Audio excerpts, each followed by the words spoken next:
on the last edition of All My Consoles. Today we're going to talk about the NES Classic Edition. Have you forgotten about me, Matt? Well then, I see how it is. I guess I will be leaving. No! And now for the exciting conclusion of All My Consoles. Oh, Super Nintendo, why did you leave me? I've missed you so much. I haven't eaten, I haven't slept, and I've grown this long beard. I mean, compared to the last time you saw me, you wouldn't even recognize me if you saw me now. I think I would. It's been a while, Matt. Why, hello, Super Nintendo. You've been gone for a very long time. I've already moved on. Hey, rad dudes, what's all the hullabaloo? Matt, who's this? How will Super Nintendo react? Has Matt truly found love? What does the Super Nintendo Classic think of all this? Will the two duke it out in a Dragon Ball Z type battle? Find out right after this review. Now let's turn the system on by clicking on the power button. As you guys can tell, the eject button does not work at all because if you don't know, this console does not take original Super Nintendo games. Just like the power switch on the front, the reset button works as well, but more on that later. The controller ports on the Super Nintendo Classic Edition work differently than the NES Classic Edition. You cannot just take the controller and plug it into the front. You'll have to turn your console around, open up the tabs at the bottom, and that reveals two controller ports. Nintendo responded to the backlash of only bundling one controller with the NES Classic Edition by giving us two this time. So now you can play with a friend, if you have any. When the console's powered on, you'll notice that the setup is pretty much the same as the NES Classic Edition. But for those of you that didn't have an NES Classic Edition, let's go through it right now. When you go to display, you'll be able to choose three different settings for video quality: CRT filter, 4:3, and pixel perfect. I could talk to you about the differences, but how about we fire up some games and I show you. Let's use the CRT mode to look at Yoshi's Island. Yoshi's Island is a game that I'm currently playing on Matt Beats Games from his childhood. Depending on your TV or your general setup, the scan lines are a bit more noticeable. Also, just like with the original game, the aspect ratio will change a little bit when going from the title screen to the actual game. And the game that we'll be comparing Yoshi's Island to is Super Mario World. Super Mario World is a game that I'm currently playing with Joey on Those Guys Play Super Mario World, and we originally started it on Those Guys Play Season 3. Just like with the NES Classic Edition, the scan lines are a bit more noticeable depending on what game you're playing. Now when looking at Yoshi's Island in 4:3, it obviously looks better than CRT mode, but I still consider it the kind of middle child when compared to Pixel Perfect, but more on that later. When comparing it to Super Mario World, of course Super Mario World is going to look crisp, actually more crisp than I even thought, which is why I consider it the awkward middle child between the CRT mode and Pixel Perfect. Now when looking at the Pixel Perfect version of Yoshi's Island, we can see that the game looks amazing. And when playing it, I noticed little to no lag when compared to playing the original game.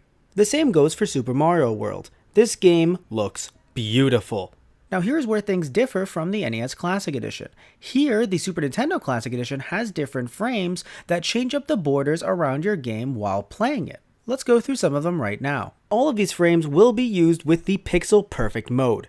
So let's move on to the second frame, and the game we'll be using will be Legend of Zelda: A Link to the Past, a game that I'm actually playing on Matt Beats Games from his childhood.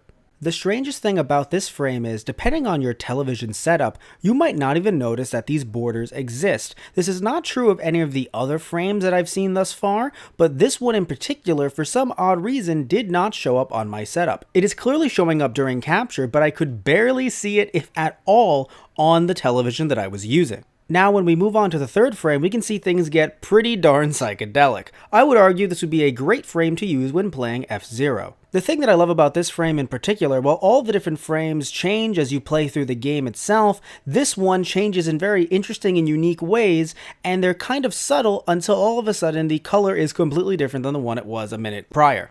Moving on to the next frame, it's a nice one, but it definitely isn't my favorite. Moving on to the next one, I feel the exact same way about this one too. It definitely isn't my favorite. There's nothing wrong with either one of these two, and I do think they might fit with a Kirby game, but I'm just not a big fan. Moving on to the next one, I like this one, and it definitely would fit with something like Yoshi's Island. Moving on to the next one, I'm definitely not a big fan of this one either. I think the reason why I like the earlier frames so much is because they were all in some way or another interactive. While it isn't my favorite, I really do like this frame because A, it's sporting the Super Famicom logo, and B, it's much more of an old school wood frame, which I really do enjoy. Maybe I should go back into the house for this one.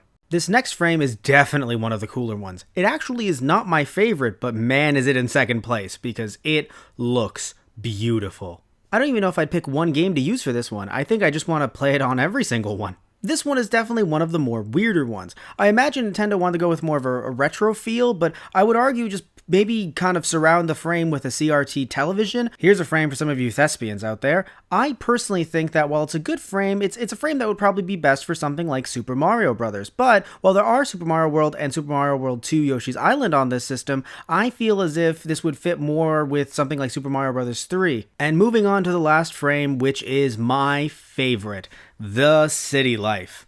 This is definitely one that you could use for Earthbound, or honestly, I would probably use it for every single one on the system itself. I love it. I think it's really cool.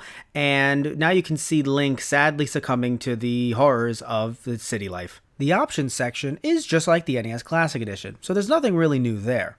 The language setting is also exactly the same as it was on the NES Classic Edition. The one thing that I will say though is with the NES Classic Edition, you could tell whether or not your NES Classic was fake depending on whether or not you could change the language. I don't know if there are any fake Super Nintendo Classic Editions on the market, but if there are, I would imagine that this could work for those as well. Then we have the legal notices, which don't really mean much to me, but they might to you, and a manual that doesn't exist, which means nothing to everyone. When looking at the SNES Classic Edition, we can clearly see that there are less games than on the NES Classic Edition, but let's go over the list of games now. Contra 3, Donkey Kong Country, Earthbound, F-Zero, Final Fantasy 3, Kirby Superstar, Kirby's Dream Course, Mega Man X, Secret of Mana, Star Fox 2, Street Fighter 2, Super Castlevania 4, Super Ghosts and Ghouls and Goblins, Super Mario Kart, Super Mario RPG, Super Mario World, Super Metroid, Super Punch-Out, The Legend of Zelda: Link to the Past, and Yoshi's Island. Just like the NES Classic Edition, the games can be sorted in a variety of ways. By two-player games, by recently played, by times played, by release date, by publisher, and by title. By title is my favorite. Just like the NES Classic, there is a suspend point list where you could save your data exactly where you left off. The way this works is when playing a game, just hit the reset button and you'll be taken back to the main menu. When you're there, just press down and you'll see a suspend point list where you can actually save your game exactly where you were. A feature that looks new to the Super Nintendo Classic Edition is the Lock Unlock feature. I assume this is there to try to make sure that none of your younger siblings could save over your game data, but they could just click the button again to unlock it. Maybe it's there for those that may save over their data by accident rather than doing it maliciously. Now here's something involving suspend points that are unique to the SNES Classic Edition. Many of you guys saw me die before while I was recording Super Mario World footage, but what if we could take that death and press the rewind button? Well, with the SNES Classic Edition, you can. All you have to do is go down to the suspend point list, press X, and you'll be in a rewind mode, where you could actually jump to any point you want to, press start, and begin from there. Or you can pause at that exact moment if you kind of question whether or not you want to be at that exact moment or anywhere earlier or later. I mentioned the demo earlier, and you can see it running right now. The craziest thing about this demo is that Mario will go into your saved games via the suspend point list and play your games for you. Not wanting to be outdone by his brother, Luigi also seems to want to creep into your games, but decides not to at the last minute. But don't worry, Mario can be enough of a creeper by himself. And when Mario gets bored of stalking you in your games, he'll actually start playing random games on the Super Nintendo Classic Edition. I literally just let this thing run, and he was watching a cutscene from Legend of Zelda: A Link to the Past. He was watching it as if he was thinking, "Hey, I wonder what's going on with my friend Link." But the strangest thing is, Mario did not choose to help at all. And that about wraps up this SNES Classic Edition review, and thank you all for watching. And now back to all my consoles. So, did you really move on? Because a second ago it looked like you didn't, and I'm a little bit confused here. My circuitry cannot compute feelings beyond hatred for Sega products. That's right. The Super Nintendo Classic Edition was the hottest thing on the market. And so was I. That might be true, but you didn't answer my... So, Super Nintendo, what do you have to say for yourself? I'm sorry for being a jerk. Me too, and I'll never be with another console again, other than all my other ones. Deal. Can you two at least try to get along? I can try. It's kind of easy because he looks just like me. Well, look at that. It looks like you two can be friends after all. Don't talk to me or my son ever again. You tell him, Dad.